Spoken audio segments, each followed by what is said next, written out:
thank you to the National Diversity Council for hosting this webinar.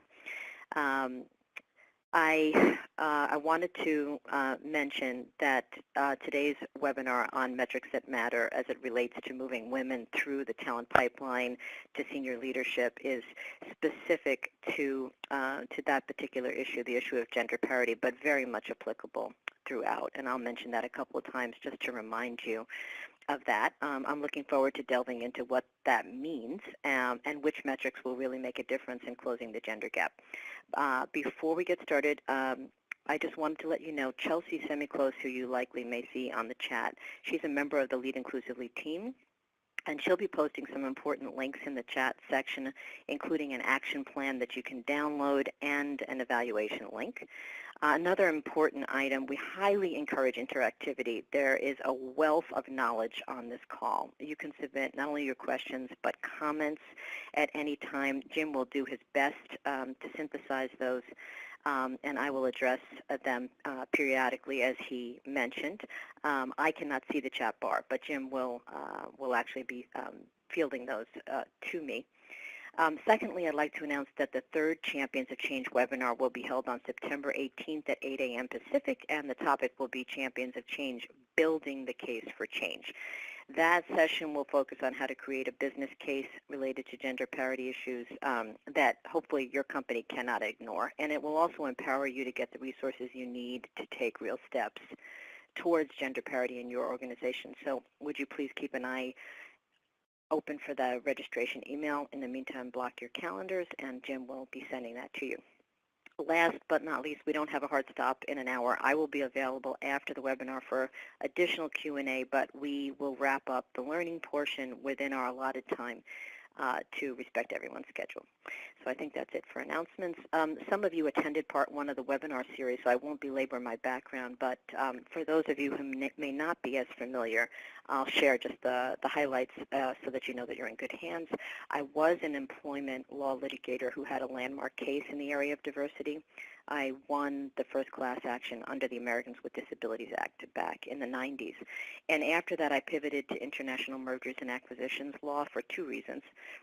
One, I wanted a more international career because I was fascinated by culture. And two, because I began to feel that as an attorney, I was more a part of the workforce problem than I was a part of the solution.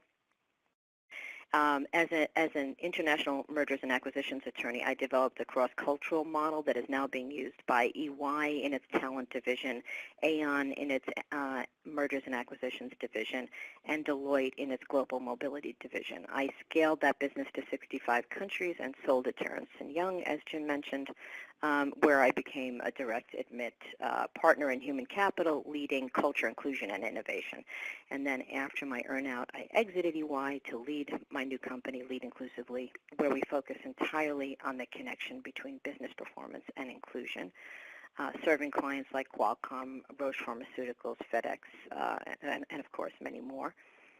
Our engagements have yielded significant results in the area of gender parity, including increases in the ability to recruit, retain, and advance women, increases in employee engagement among this key demographic, and increases in innovation participation, all in very measurable ways.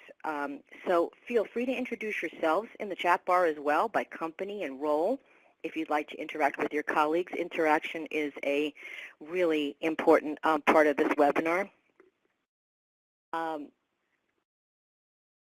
As we work with clients throughout the nation, we do see certain themes over and over again. I wanted to share that with you. Failure to recruit key female talent, failure to retain and advance key female talent, lower engagement among those who don't feel included, especially women, limited diverse ideation, which impacts the potential for innovation, as you know, and challenges around the change management process required to sustain the change if and when companies actually do achieve the lift in these metrics that they're looking for. So there's a tremendous amount of complexity to the issue of gender in the workforce, which is in itself, just one important demographic of diversity and one key focus of inclusion. The focus of the Champions of Change series is moving women through to senior leadership. And so, of course, for purposes of our discussion today, we will be talking about gender. just a reminder that everything we discuss from a metrics point of view can be applied to any of the other demographics that are important to your organization. So in terms of our role as a consulting firm, Lead Inclusively exists to help clients with diversity and inclusion issues in a meaningful way that provides a path to sustainable success. By that, we mean that we're here to help you get a healthy mix of different people in the workplace. But just as important, if not more so, we're here to help you to take meaningful steps towards the culture of inclusion that's going to support and empower that healthy mix of individuals to rise to senior leadership. So we consistently want diversity at all levels of the organization in a way that is self-perpetuating. In terms of our own use of metrics with our clients, to give you an example of the kind of ROI that's possible through inclusion, for example, one of our high-tech clients asked us to assess their gender parity issues by implementing targeted solutions over a period of time, and we were able to increase employee engagement for that pilot group by approximately 13%. For one of our life sciences companies, we increased the number of women in senior leadership positions by almost 10% in the piloted department. So these are the kinds of dramatic results we're hoping you will experience as you evolve in your company's diversity and inclusion journey, and it's critical to know how you're measuring success. Chelsea, by the way, would you mind chatting at this point a link to the case studies, because both of these case studies are available and should be made available to the participants on this call. I appreciate that. So to achieve these results, let's keep in mind there is no silver bullet. It takes a comprehensive approach to transformation. We know from experience that anything less is just not sustainable. The complexity of the diversity and inclusion challenge is the reason why we frequently work with clients for a full year. So we start with an organizational diversity and inclusion assessment to determine the maturity model as well as the gaps and opportunities for improvement. Then we move to strategy sessions and HR transformation labs, engineer out the bias from the organization's processes, and then we move to deploy unconscious bias leadership training and development, but most importantly, teaching the inclusive behaviors that make good leaders great. You can't just have unconscious bias training. You have to have unconscious bias awareness and substitute that with inclusive leadership behaviors. So only when we have set the foundation and built upon it systematically can we support women in the workplace in a meaningful way. That's the point I want to make. So I want to be clear that diversity and inclusion metrics are important, but also that you are not going to be able to create a meaningful and sustainable shift in your organization with a scattershot approach. So keep this in mind as we address the issues of metrics today, that this is one piece of a bigger puzzle. Let me level set by saying that there are about 200 people on this call, and each of you are at various stages of your organizational or personal diversity and inclusion journey. So we've created a hidden link on our website just for webinar participants to download some supplemental materials for assistance on that journey going forward. And Chelsea, if you have that available, if you could put that in the chat box now, that might be very helpful. If you're at one end of the learning curve or the other, please do reach out to us after the webinar, and I can share with you some insights and materials that will be directly related to your particular stage of the journey. So I'll say if you have a great deal of experience with data, metrics, and analytics, you get to take a 20-second snooze for a moment. But if you're like most, a quick recap of the terminology we use when exploring this area is important, because many professionals use these terms synonymously and they actually mean different things. So data are facts that are gathered from measurement or analysis, and they're usually represented numerically. Metrics count and track data, and analytics examine both past and present data to draw powerful insights, optimizations, and they can even create the opportunity for predictions. So the data we gather in the gender space, in the most basic and traditional sense, is how many women we have versus how many men we have at any given level of the organization. I'm sure you're all with me on that. The metrics include the decision-making of what to track in order to create a baseline and a means to measure improvement of whatever we're trying to impact. And analytics are the act of examining the data to draw insights about it, create optimizations that may improve things, and also make predictions about what will happen if we don't do anything to intervene and accelerate the transformation. Make sense? And if there are any burning questions at this time, Jim, if you're getting a lot of questions, feel free to interrupt me, because these basics are the important building blocks for the rest of the webinar.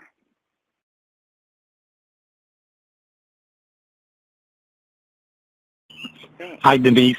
Erica would like to know, I'm sorry for all the background noise. Erica would like to know if there's benchmarks, actually benchmarks for the percentage of women who should be in senior leadership, 40%, 50%, and what is most common. Okay, great. Thank you, Jim. So there are a variety of benchmark figures available in multiple different industries, Erica, and I can't claim to have memorized them all, but I will tell you this. Our philosophy is that we are competing as organizations against ourselves. So we're looking for a baseline, whatever that happens to be. Let's say your baseline is, 22%. We're looking to increase that over the years to 50%. So I'm happy to take this offline to give you resources regarding benchmarking in your industry, but that's the basic focus for today is how to set goals and how to track meaningful metrics and create interventions that are going to align with the improvement or lack of improvement that you see. But thank you for that question. One of Denise, this is from me. Okay, sure. I just want to make sure that everyone understands the distinction between senior leadership and the board, because a lot of organizations tend to hop on and change the composition of the board, but that's not quite the same as senior leadership. Yeah, absolutely. Both the board,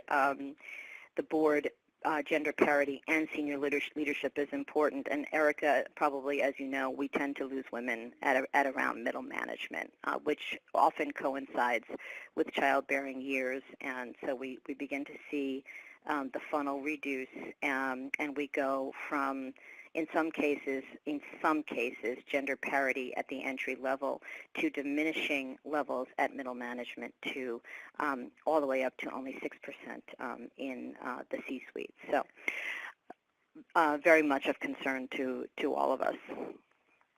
One of the core principles guiding the work that we do at Lead Inclusively is the belief that inclusion starts at the beginning of the talent life cycle, and that at every step in this process there are inclusive and non-inclusive factors that contribute in different ways to the overall outcome of whether we can attract, retain, and advance female talent.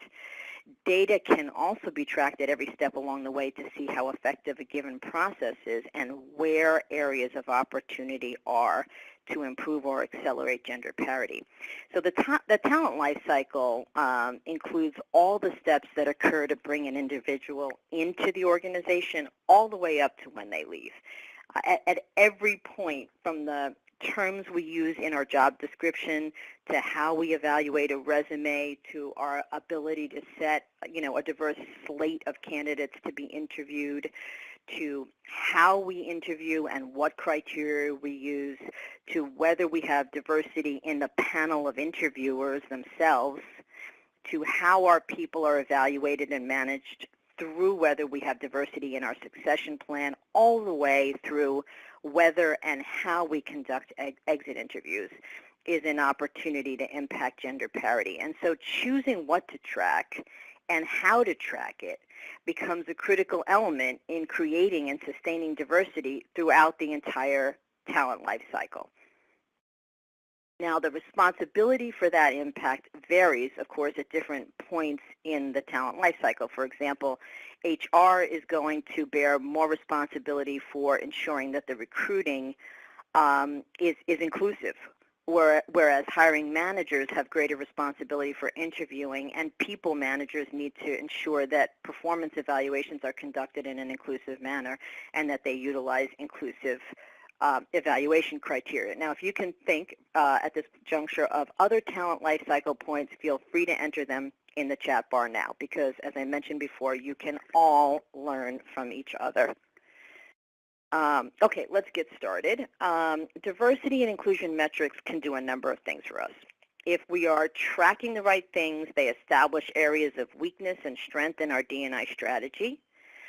They can support or prove the value or lack of value of D&I interventions and initiatives. They can ensure long-term strategic success. And they can provide executive visibility into the diversity and inclusion health of the organization. But most importantly, that which is measured can be improved, right? So many companies make the mistake of seeing diversity as a numbers game, tracking the number of women in an organization year on year. And at Lead Inclusively, we believe that metrics can help us diagnose what is or is not working in our diversity and inclusion strategy, and then create initiatives and processes and learning development that will address those specific gaps. We all know that the pipeline is leaking women. The question is, where is it leaking, why, and what can we do about it? So Metrics That Matter is about meaningful metrics that are meaningfully applied. What I mean by that is tracking metrics at points in time where we can have an impact, extracting key data on where there are gaps, taking action based on that information, and holding people accountable for change is what moves us to gender parity, not scattershot approaches like let's do an ERG here and let's do, a high potential coaching program there. So lastly, just as I mentioned, everything you track should be able to lead to an intervention, and more on that in a moment. So if you're using our approach to metrics, you will be able to diagnose issues in your leaky pipeline and correct those issues. The ultimate goal here is not merely tracking numbers, but using the information to take action that will create sustainable change in the organization. That's the power of Metrics That Matter. So let's take a look at some of the most common mistakes we see companies making in how they approach D&I metrics.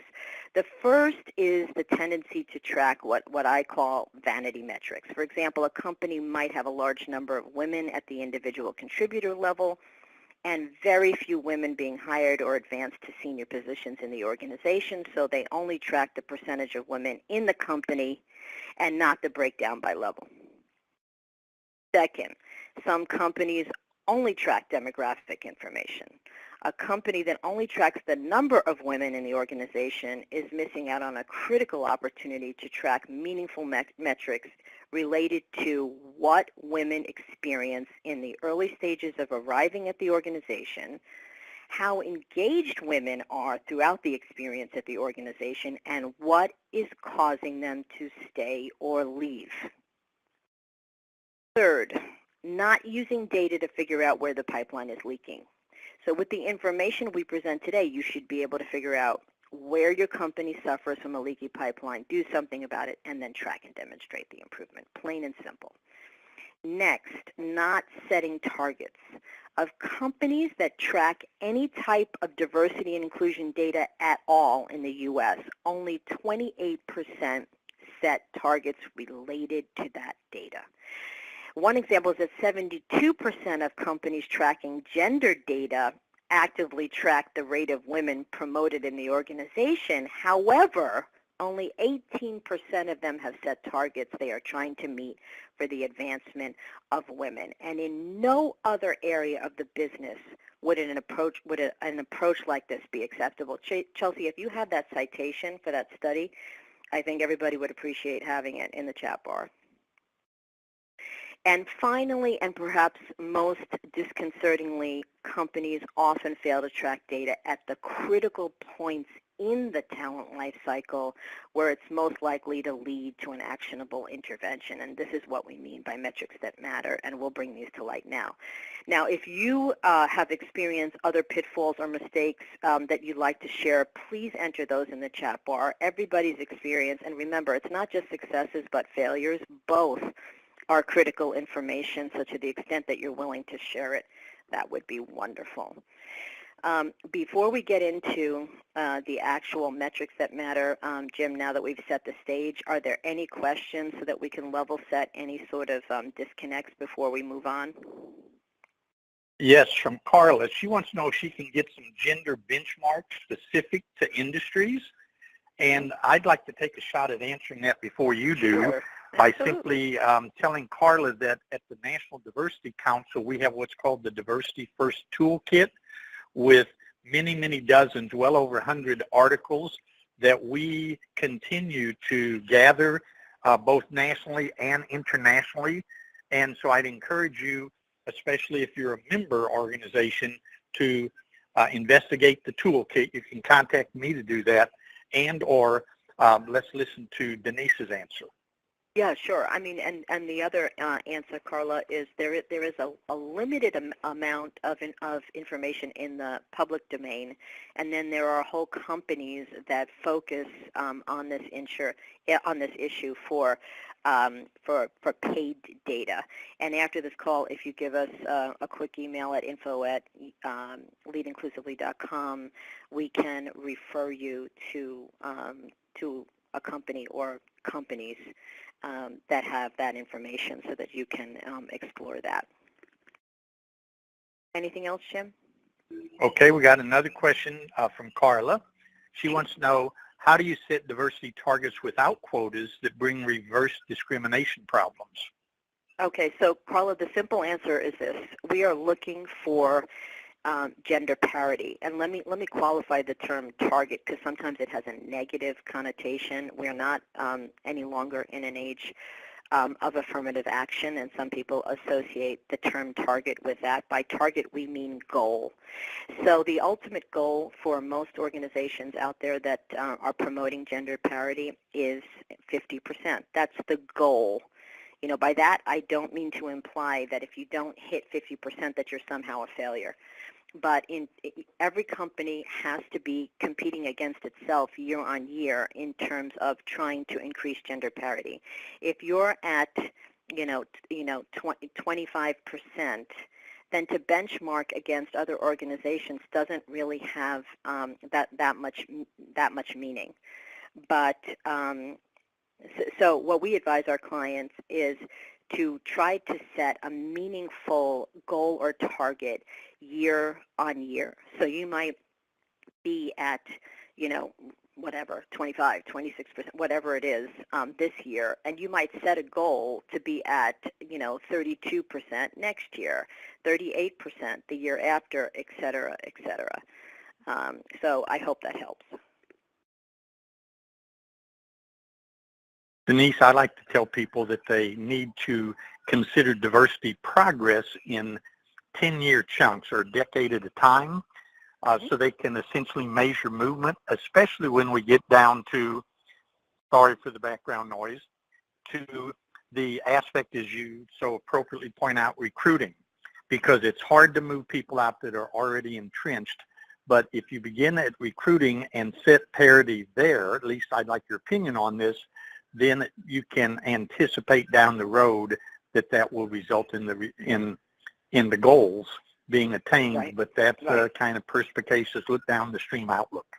Exactly. That we have a similar approach, and of course, Carla and Erica, as I mentioned before, you can get industry stats on that, industry benchmarking, and set your goals accordingly if that's the way you want to do it. That's an absolutely realistic and way to deal with it, and perfectly acceptable.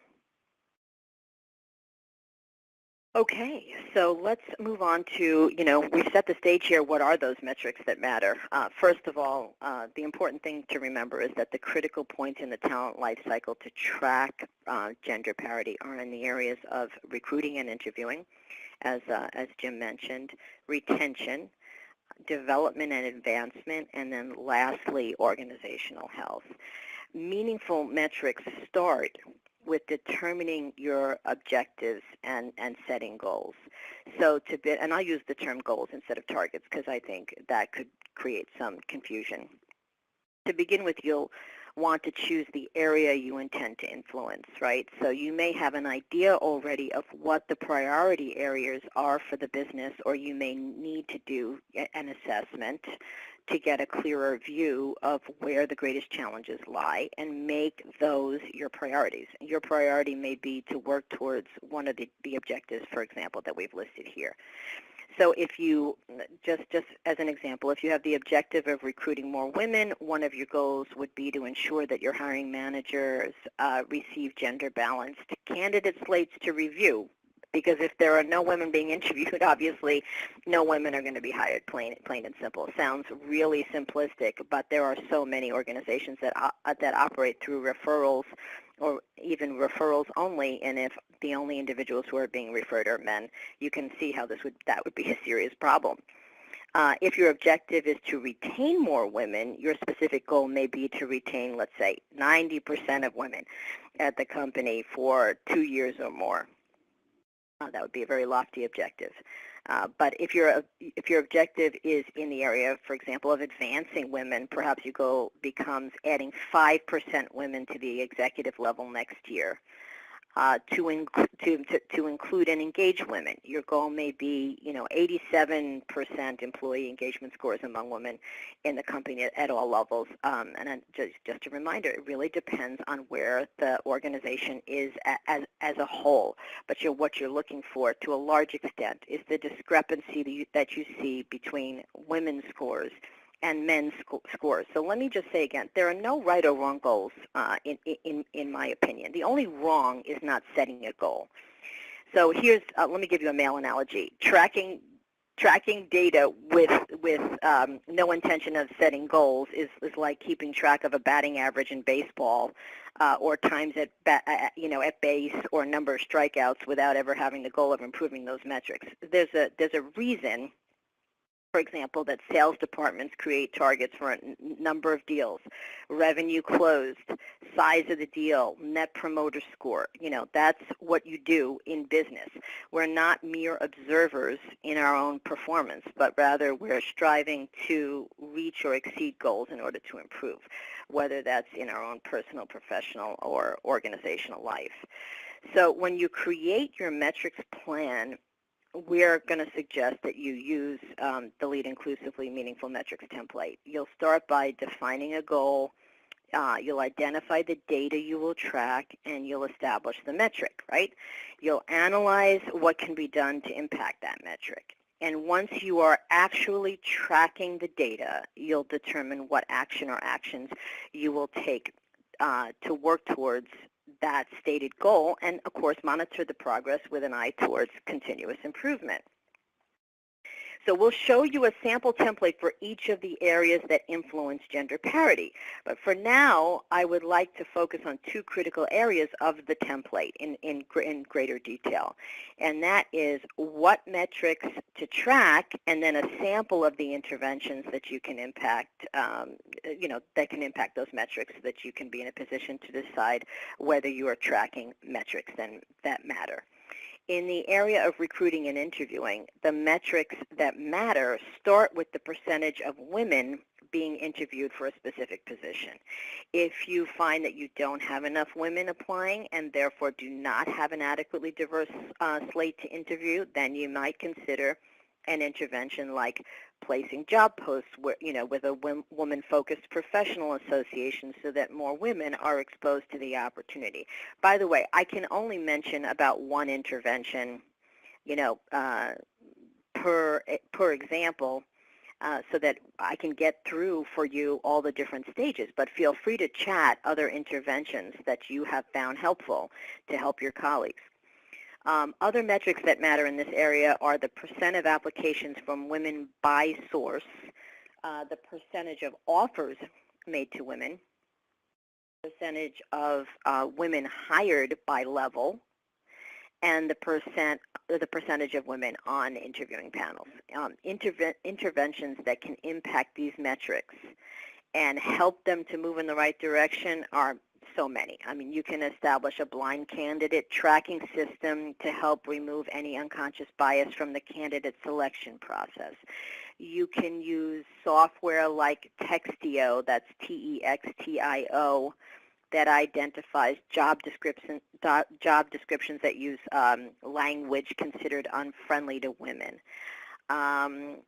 You can ensure that you have women represented on interviewing panels, especially for senior positions in the organization, to Carla's point, a critical area, because executive women who do not see themselves represented by the faces across the table are likely to see this as a significant red flag related to the organizational culture.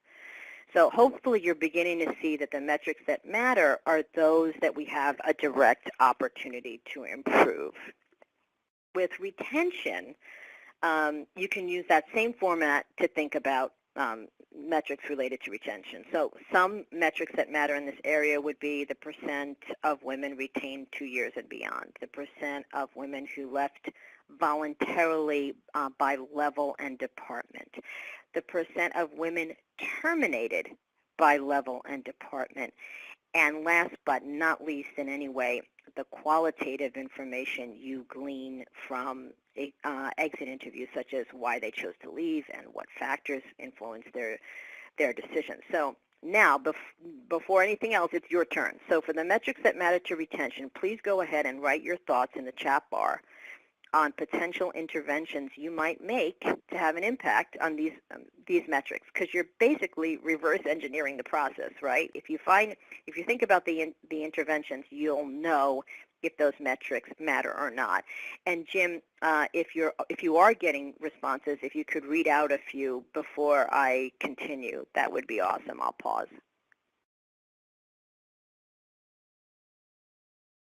Give me just 1 second here. I've got what's the resource to find the industry benchmarks. That I answered already. That's called the Diversity First Toolkit. And then I don't understand, we have a question from Val. It says, does Textio also identify language that biases against people of color?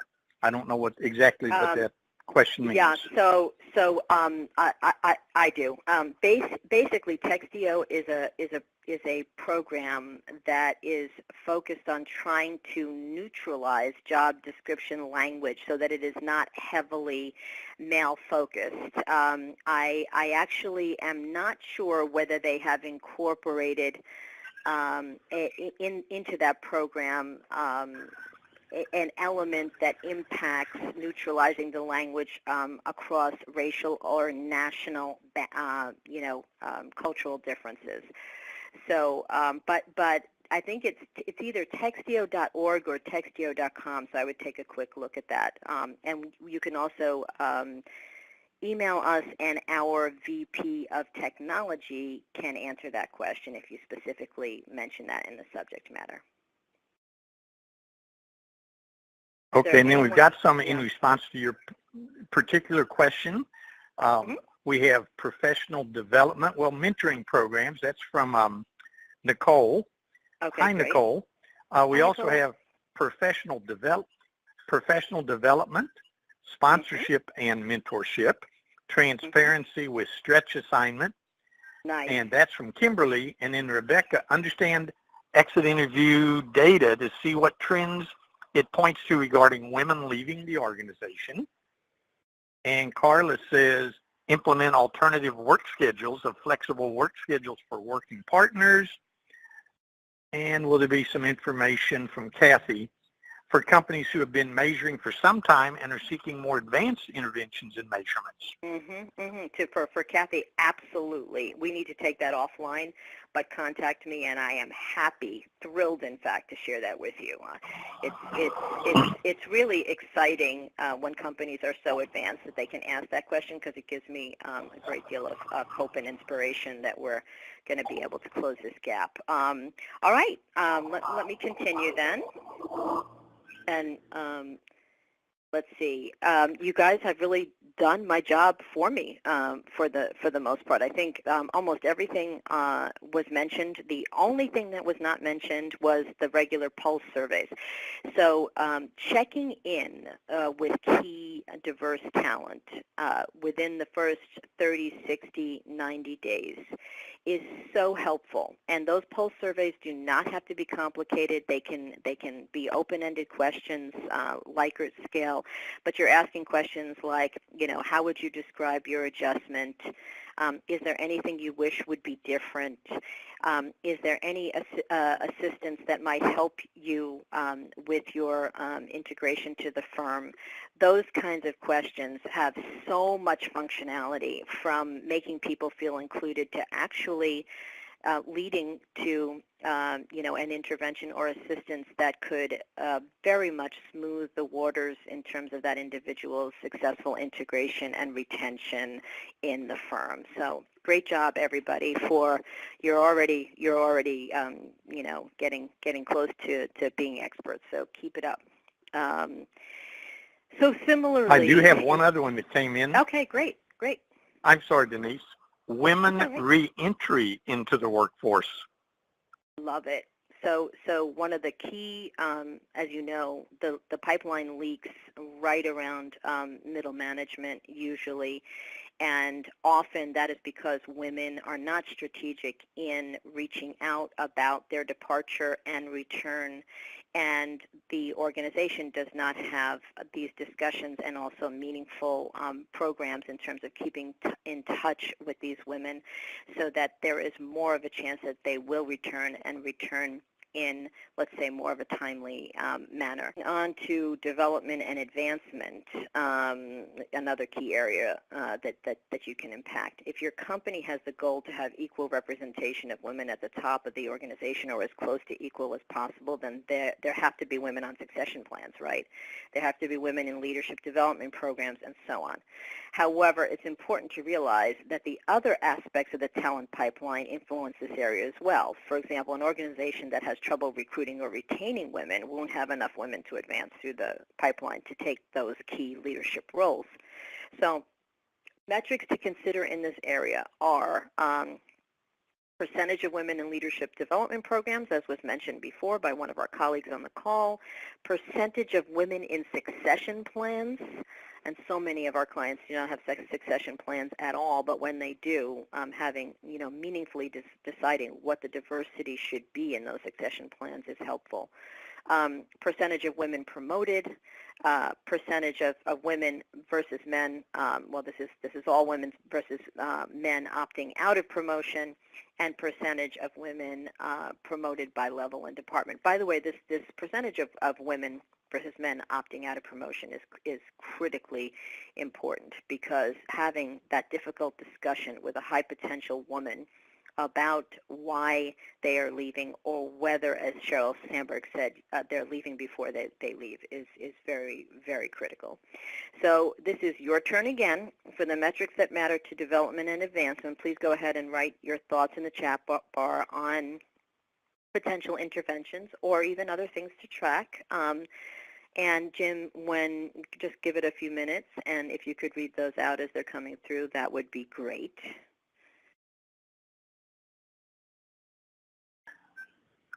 Someone said they're having trouble getting in, and another attendee said try Google Chrome. I should have mentioned that. The software works much better through Google Chrome. It's funny, I forgot to do that, and I entered fine through Firefox, but I remembered a little bit too late, so I'm glad I didn't have that problem. Sorry to anyone who did. Monique's comment is resources or models that exist of mentoring. We lost your screen share there momentarily. Oh, I guess I It spoke appears too you've been soon. disconnected. Uh-oh. Please wait while we try to reconnect. Well, we're going to try to do that. So am I disconnected? Jim, I will move my slide and tell me if you can see. There we go. There we go. Okay, we're back. Okay, so we're back. Okay. We're back to you. Well, at least I'm back. Yeah. Male sponsorship, formal sponsorship opportunities for HIPO women to connect with executive leadership, and then Kimberly says an engagement. Awesome. Awesome. All right, and you hit a few of them. Of course, learning and development opportunities are one. High potential coaching and support was also mentioned. Mentorship and sponsor programs, excellent. My absolute favorite is making sure you have objective KPIs for any sort of evaluation or performance evaluation or promotion process.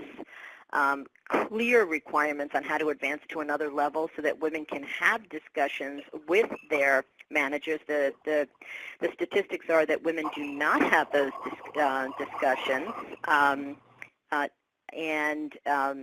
Whereas men will specifically state to their managers, I'm looking for that promotion, etc., and then require some sort of gender parity on succession plans.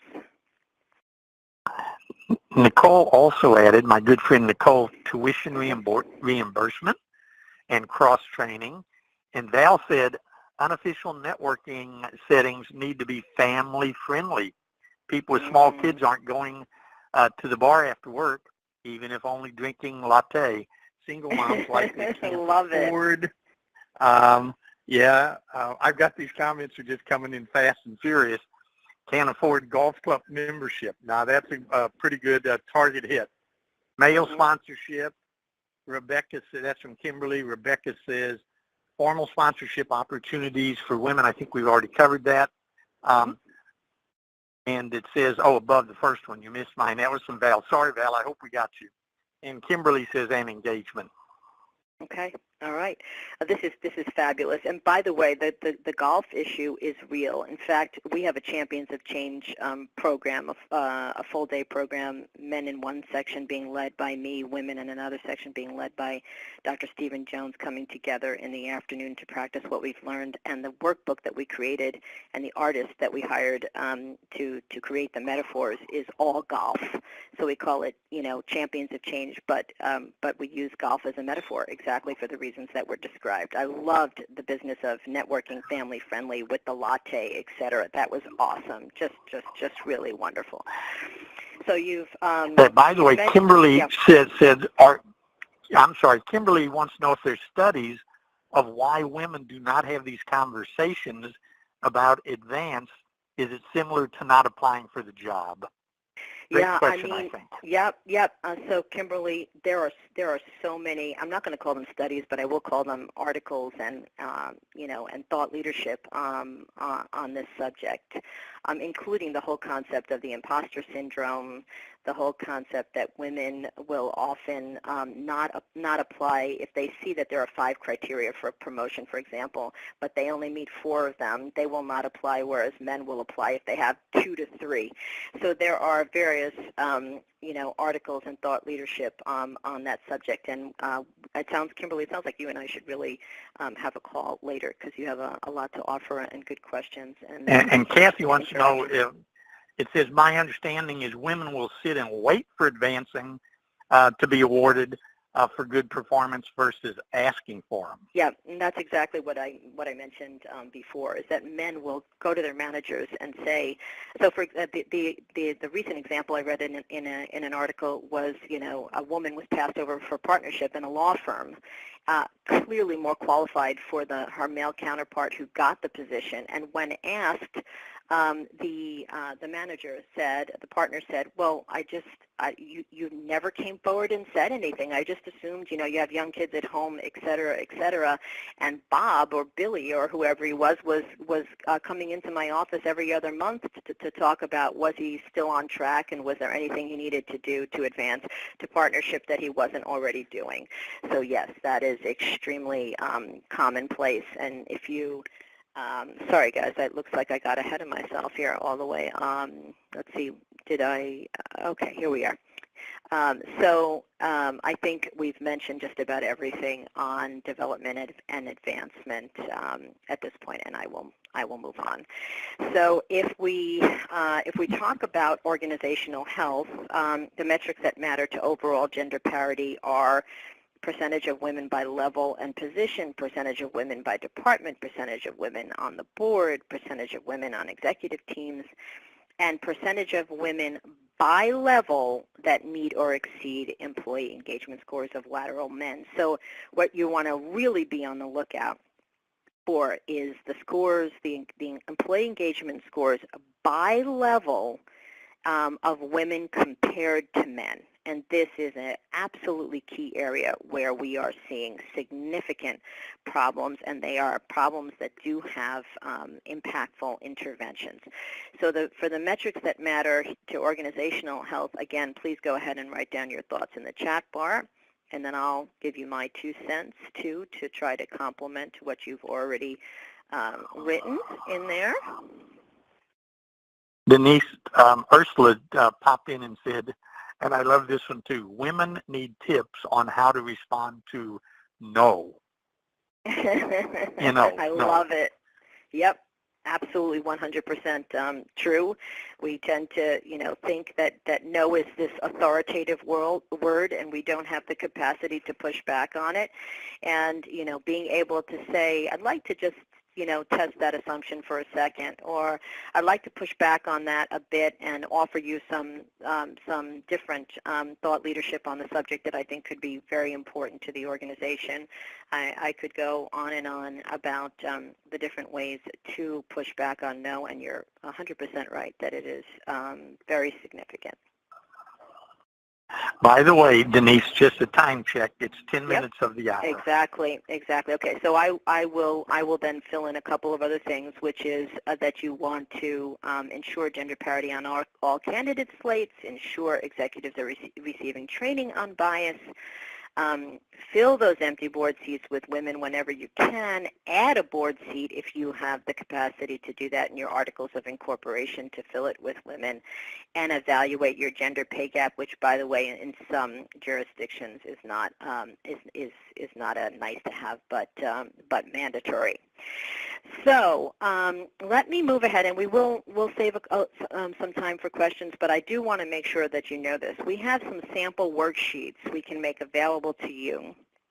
So if you send us an email at info@leadinclusively.com, or Chelsea, if you could just give them that hidden link, what you're going to find is that we put together for you a sample template for each of the areas that we've discussed. So you'll get one for recruiting, one for retention, one for advancement. And then the only other thing that I wanted to explain, which is not in that little packet, is that every organization has different priorities for the way reporting dashboards are designed. So our Lead Inclusively D&I Metrics Board dashboard shows you information broken down the way most of our clients want to see it. So in the top left, you get gender ratios by department. On the top right, you get gender ratio by title. On the bottom left, you can see your employee engagement scores. And on the right, the breakdown by position and gender. So this is a dynamic dashboard that helps our clients to stay on top of their D&I goals in a holistic manner, and we're happy to discuss that with you in more detail as well. But you will, if you contact us or click on the link, you will get that material, sort of, a little bit of I'll just call it an action plan. And I think we're going to have plenty of time for questions. I did want to say, too, that there is you can also do a complimentary mini assessment, right? So if you go to our website, right on the home page, you will have those. You will have access to the complimentary mini assessment that I think is super helpful. So let's take whatever questions we have, comments, etc., for the remainder of our time. Okay, Denise, we have a comment from Rebecca, and it has to do with a very topical issue called unconscious bias education. Mm-hmm. And she said, not one and done, and I presume that means a lot of people are having one meeting, one training, and they think that's it. That's right. That's so right. And perhaps you can comment on ongoing. Yep. Yeah. It's like anything in business. How many things do you know in business that are one and done? It's not. It's a continuous journey. It has to be sustainable. Those building blocks that I talked about before, that Lead Inclusively pyramid, is the only way we've seen any significant change towards a culture of inclusion or towards gender parity. You have to start with an assessment to know what's broken. You have to go into your HR processes and engineer the bias out, which is probably our most powerful work, and then move on to your learning and development programs. So thank you for that. Okay, I have a comment, and it's simply this. On your list of to-dos, your action plan, mm-hmm. and your comment about, which I really love this term, vanity metrics, mm-hmm. just a precautionary note for those who are going through the exercise, but here's the comment, not taking action on your data. If you're guilty of that, then you, in fact, are dealing with vanity metrics. It's interesting to see, but it's required that you take action in order to implement change. Yeah, and I'll say one other thing that's super, super dangerous in terms of vanity metrics, and that is that, a lot of us are out there trying to get into, let's say, the top 20 or what have you for Diversity Inc. magazine or some other, contest or award. And the problem with that is it often is a beauty contest, and if the external branding related to diversity and inclusion does not match the internal branding, it all backfires because you're going to get reduced Glassdoor scores by women and other diverse employees who get really upset when externally it looks like the organization is like the most inclusive organization on the face of the earth, and internally that's not what their experience is. It creates a complete disconnect that is actually very, very dangerous. And the other thing I just wanted to say before we close is that it's really important for all of us who are dedicated to making gender parity an economic imperative that we work together to make this happen. So one of the ways we ensure progress is to monitor the metrics that matter. But as far as I'm concerned, every participant on this call is an honored colleague. So reach out on LinkedIn, stay in touch. Please don't forget the next webinar, because that's the one that will help you to secure company buy-in. It's, building the case for change on September 18th. And again, please keep an eye out for that. I have personally been enriched by the thought leadership on this call. So thank you so much. There's a couple more questions here. Amy would like to know, and I think this is directed to you personally, do you drill down by race/ethnicity of women, or just look at women overall? So that's a really important question, because our sisters that are people of color, of course, are dealing with a double conundrum, and yes, we absolutely do encourage the ability to address those issues. You have some state-by-state regulatory issues related to what you can track and what you can't track from a metrics point of view, so I don't want to comment on that from a legal point of view. But I do absolutely agree that those issues are a secondary issue that requires even more support than those of us who happen to be female and white. All right. Rosie wants to know if there'll be a recording of the webinar. The answer to that, Rosie, is yes. If you don't get that in the next 24 or 48 hours, please contact me. My email is at the bottom right-hand corner. And then finally, Yvette says, I love this one too. What are some ways to deal with, quote, mansplaining? This is where a woman says one thing and she's not acknowledged. A man says the same thing sometimes with the same exact words, and a full-blown conversation happens. Yep. So what's so interesting about this topic, and I'll just talk about this in conjunction to the fact that women are interrupted 3 to 8 times more than men at any given meeting, and what we call bias attribution, which is women saying something and then a man, as you said, repeating it, and then all of a sudden it's his idea, and the conversation just goes, as you said, full blown in one direction. So the White House.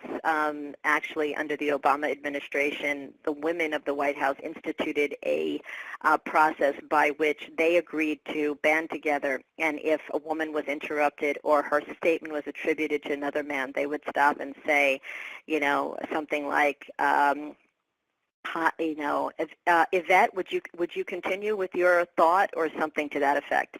And I would also say, in terms of our Champions of Change program, we very much encourage women to reach out to male allies and to explain to them what they are experiencing, let's say, at a given meeting or circumstance, and ask whether they would be willing to intervene, to say something like, would you mind letting Carla finish, or Yvette finish, or what have you, and let's hear what she has to say, because there is an inverse relationship between women who advocate for themselves or other women under those circumstances, and a man who intervenes and champions a woman. So a man who intervenes and champions a woman under those circumstances and other circumstances is actually perceived better, so there's a positive correlation with his performance. And so that's one reason why male champions of change are so critical to this journey. Leslie chimed in, yes, I second that question. So obviously that's a hot topic. And then Definitely. Kimberly says thank you, and I'm not sure she means thank you for the mansplaining question or thank you for the webinar. Either way, thank you, Kimberly. Yep, definitely reach out. My email is on the lower left-hand side of the page as well, so I will look forward to keeping some of these relationships going. And Jim, just my thanks again for organizing this and orchestrating it under such difficult circumstances in Hawaii.